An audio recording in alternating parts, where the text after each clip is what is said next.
અને શિક્ષણનું કામ છે ને, ગણિત, વિજ્ઞાન, પર્યાવરણ છે, સમાજ વિદ્યા છે, એ તમામ ફિઝિક્સ, કેમિસ્ટ્રી, બાયોલોજી આ લોકો ભણાવી દેશે. તમારે સમજાવવાનું છે કઈ રીતે. અને બીજી એક અત્યારે બહુ મોટી પ્રોબ્લેમ થઈ ગઈ છે કે દીકરીઓએ સારું ખાસો હાથ ઊંચો કર્યો રસોડામાં જવાનો. કોઈ રસોઈ કરવી ન ગમે. એમાં હું એક દાખલો હંમેશા દઉં કે તમારે ત્યાં માગવું આવે કોઈ છોકરાનું, એ છોકરો બહુ ડાયો છે, બહુ સંસ્કારી છે, કોઈ દિવસ કોઈનું અપમાન ન કરે, બહુ જ ધર્મ ધ્યાન વાળો છે, પૂજા પાઠ વાળો છે, કાંઈ કહેવા નથી, ભણેલો છે, ગણેલો છે, સંસ્કારી છે, પણ કમાતો નથી. ગયો દીકરી. તો અત્યારે એક જુદી રીત છે. અમારી દીકરી ડાય છે, સંસ્કારી છે, ભણેલી ગણેલી છે, બધું આવડે છે, રસોઈ નથી આવડતી. જો આપણને આવડતું હોય ને પછી ના પાડીએ ને તેને ગર્વ કહેવાય. કે કયો ને તો અત્યારે 15 માણસની રસોડી ઊભા કરી દો, પણ કરવી નથી જુદી વસ્તુ છે, તો તમારો ગર્વ કહેવાય. પણ તમને આવડતું ન હોય ને તમારે એમ કેવું કે ઈ મને ન આવડે તો શરમજનક કહેવાય. ચોક્કસ એવું કમાવ, એવું ભણો કે તમે રસોઈવાળા બેન રાખી શકો, વ્યવસ્થા ઊભી કરી શકો, એ જુદી વસ્તુ. પણ રસોઈવાળા બેન ન આવે તો હવે મારે શું કરવું પડે એવી સ્થિતિ નહીં. રસોડું ઈજારો છે મારી આવડતનો, એમ હું ઇઝીલી નો એન્ટ્રી આવવા દઉં. બહુ ગર્વથી કહી શકાય પુરુષને કે રસોઈ આવડે, છોકરા મોટા કરતા આવડે, ઘર ચલાવતા આવડે, ઓફિસ ચલાવતા આવડે, તારે મમ્મીના પગ દબાવતા આવડે, અને મારા ઘરે સંભાળતા આવડે, છોકરાને કરતા આવડે. આટલું આવડે.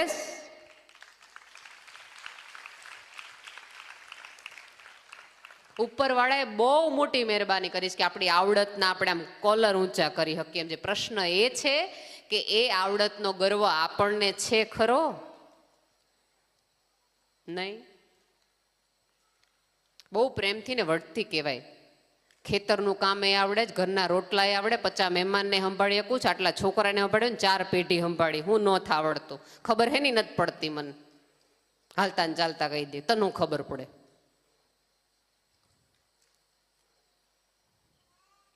બહુ સરસ રીતે સન્માનથી પોતાના દીકરાને કહો કે જાહેરમાં પોતાની પત્ની, બહેનનું અપમાન કરવાનું બંધ રાખો. આમાં કેવું થયું છે ખબર છે કે તમે નાના હોય, સંતાનો આપણા નાના હોય એટલે ભાઈ ઘરે હોઈએ ને તો ભાઈને આપણે શું કરીએ ખબર? બેનનું ધ્યાન રાખજો. શું ધ્યાન રાખજે? બેન ક્યાં જાય છે, ક્યાં આવે છે, એ કરવાનું. અને દીકરીને શું કહીએ? ઘરનું ધ્યાન રાખજે અને ભાઈનું ધ્યાન રાખજે. ભાઈનું ધ્યાન કેવી રીતે રાખવાનું? તો કે ભૂખ લાગી હોય તો ખાવાનું આપવાનું, એને સંભાળવાનું, એને કોઈ મારી ન જાય, એને રોવે ને જોતું હોય એને આપણે. પછી છોકરીઓ મોટા થઈને સંભાળી લીધું, છોકરા નામ કરવાનું, અને પુરુષોને શું કરે રાખે? કારણ કે ધ્યાન રાખવાનું કયું ક્યાં જાય છે ને કોની યાર વાત કરે છે. દીકરાઓને સમજાવો આવતીકાલે તમે ન હો ત્યારે કે બેનનું ધ્યાન રાખજે કે એને શું થાય છે, એને શું જોવે છે, એ ક્યાં મૂંઝાય છે. કે આવતા દિવસોમાં તમે ને બેન, આપણે કોઈ ન હોઈએ અને 2 ભાઈ બેન પૃથ્વી પર હોય અને બેન પિયર આવે તો બેનના કદમ ઉપરથી એને ખબર પડી જાય કે મારી બેન કોઈક મૂંઝવણમાં અહીંયા આવીશ. એ ભાષા વાંચતા શીખવાડો.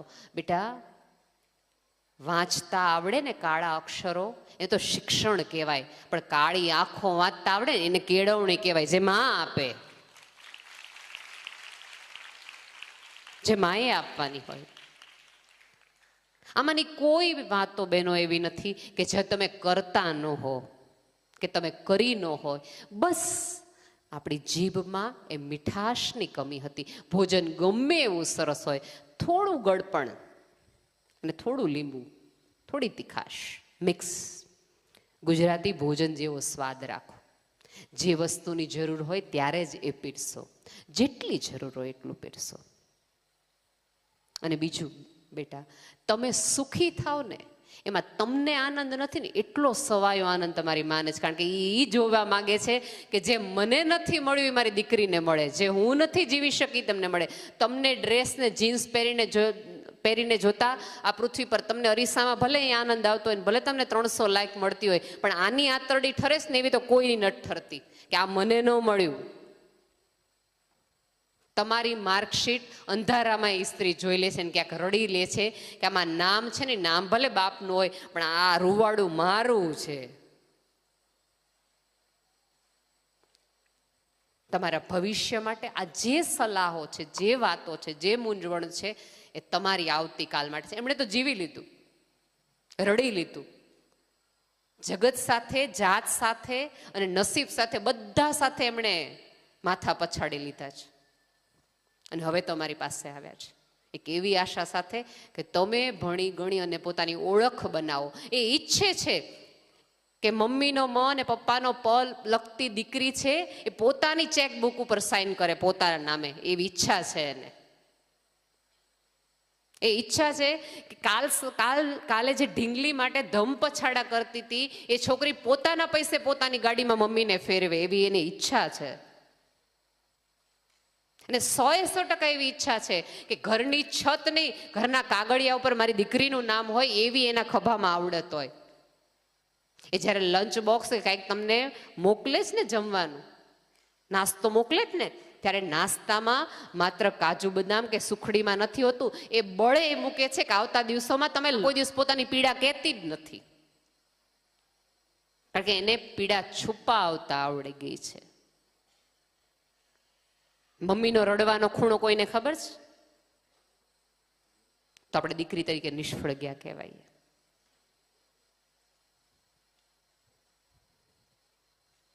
તમારા મમ્મીને કયા કારણે રડવું આવે છે ને એની રડવાની જગ્યા જો એક દીકરીને ન ખબર હોય તો આપણને બહુ બધી, મા એ દીકરીને ઓળખવા નથી જરૂર, દીકરીએ માને થોડીક ઓળખવાની જરૂર છે. કોક તો એની પડખે રહ્યો. મોટા થયા એટલે મા એ બાબાએ કીધું કે લગ્ન કરી નાખો, વયા ગયા. અજાણ્યા ઘરે જઈને પોતાના કરવાને પ્રયાસ કર્યો અને પોતાના ન ઓળખી શકે તો એને જેવી વ્યથા કોની ગઈ? એની પાસે તો ભવિષ્ય નથી, તમે છો. તમારી પાસે તો આવતીકાલ છે. તમારી પાસે બેલ છે કે આજે નહીં તો આવતીકાલ સારું થશે. એની પાસે બેલ નથી. બેલ મળ્યો છે તો આનો આનંદ લ્યો અને થોડો ઉપકાર આને આપો. Thank you mummy. Smriti Irani એક વખત એક બહેનોનું સન્માનનો એક કાર્યક્રમ હતો. એમાં એક બેનને એમ કીધું કે મારે તમારું સન્માન કરવું છે તો હું તમારા માટે શું બોલું. હરિયાણા એક બેન હતા, તો એ બેને એવું કીધું હતું કે તમે મારું સન્માન કરો ને ત્યારે એવું બોલજો કે આ એ માં છે કે જેણે પોતાની દીકરીને મારવાની કોશિશ કરી હતી. એવું તમે બોલજો. સ્મૃતિ ઈરાની કે આવું મારે થોડું બોલાય કોઈ સ્ત્રી માટે કે આ એ સ્ત્રી છે કે જેણે પોતાની દીકરીને મારવાની કોશિશ કરી હતી. તો કે ના, બોલજો. તો સ્મૃતિ કે પણ હું કેમ આવું બોલું? એ કે એટલા માટે બોલજો કે મારે ત્રીજી દીકરી આવી ત્યારે મને મારા કુટુંબમાંથી મારે કીધું હતું કે આને ગમે એમ કરીને કા દાટીને આવજે કા મારીને આવજે, અને જો આને લઈને આવવાનું હોય તો આ ઘરે પાછી ન આવતી. અને મારી પાસે ઓપ્શન નહોતો એટલે મેં મારા ભાઈને વાત કરી તો મારા ભાઈએ એવું કીધું સાચી વાત છે, ત્રીજી દીકરી લઈને થોડું ઘરે જવાતું હશે. એ કે એટલે પછી મારી બાજુમાં હતા ને એક બેને એવું કીધું કે મારી ત્રીજી આવી હતી ને ત્યારે મેં એવું કર્યું હતું કે હોસ્પિટલની પાછળ એક વડલો છે ત્યાં ઠંડીમાં રાખીશ ને તો સવાર સુધીમાં ભૂરી થઈ જશે ઠંડીના કારણે, અને સવારે પાછી લઈ આવજે અને કહેજે કે આ મરી ગઈ રાત્રે, એટલે બહુ વાંધો નહીં આવે. ઓલી સ્ત્રીએ કર્યું. વડલા નીચે પોતાની દીકરીને મૂકી આવી અને દૂર બેઠીને સવાર પડવાની રાહ જોઈ. સવાર પડી, એ માં એ દીકરી પાસે જોઈ તો હજી દીકરી મરી ન હોતી, અને તરત એ દીકરીને લઈને અંદર આવે છે અને રડતી રડતી એવું કહે છે કે મારી દીકરી કે જે 2 દિવસની છે, 2 દિવસની જે દીકરી પોતાના જીવન માટે જો વાતાવરણ અને પ્રકૃતિ સાથે લડી શકતી હોય તો મારી દીકરી સાથે સમાજ માટે તો ન લડી શકું?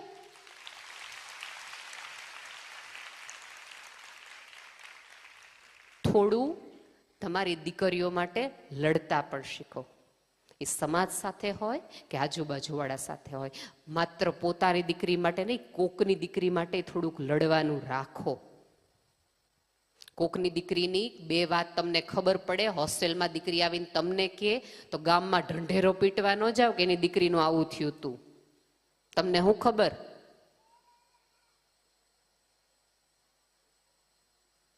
જેની દીકરીનું થયું હોય એની માને ખભો આપો કે સમજાય, એને રડવા માટે ખોળો આપો તો તમને સ્ત્રી સમજાણી. બાકી હું સ્ત્રી સ્વતંત્રતાની વાતો, જો તમે એક સ્ત્રીને સુખી ન કરી શકો, એક સ્ત્રીનું દુઃખ ઓછું ન કરી શકો, તો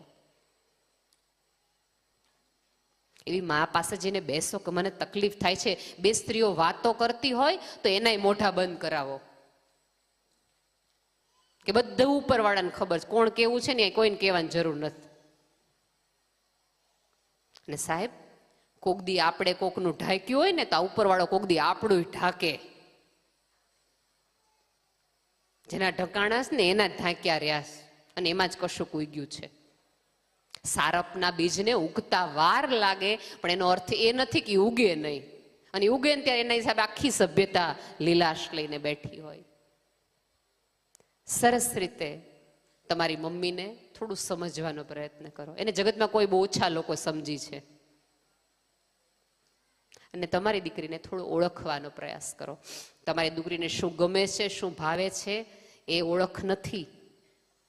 એને શું થાય છે ને, જેમ ત્રીજા દિવસે તમને ખબર પડી ગઈ તેની રડવાની પીડા, એમ એની આંખ ફરકવાની પીડા થોડીક સમજી લેવાની જરૂર છે. પણ એટલું ભણીશવામાં મારામાં આવડત નથી, મારા એમને ગણિત સમજાતું નથી, અંગ્રેજી મારાથી બોલાતી નથી શકાતું. અને ક્યાંક એને અમારા જેવા કહી ગયા હોય, તમારા મા બાપે તમને મોટા સ્વપ્ના મૂકી છે. સ્વપ્ના નો એને બોજ હોય. થોડીક મળો, અને અંતે એ તમારું છૂટું પડી ગયેલું વર્ઝન છે. તમારા સપનાઓની, ઈચ્છાઓની એ પ્રતિકૃતિ છે. એને મૂળવા આકાશ આપો. આપણે ત્યાં તકલીફ એ છે, કન્યા કેળવણીના નામે દરેક વ્યક્તિ છે સ્ત્રીને પંખી બનાવી દે છે, પણ આકાશ કોઈ નથી આપતું. સ્ત્રીને પાંખોની સાથે આકાશ પણ આપવાનું સભ્યતા રાખે. દરેકને સમજાઈ જાય કે આ જગત સંવાદથી જ સારું થયું છે, વિવાદથી યુદ્ધો થાય, ઘર અને સમાજની રચના ન થાય.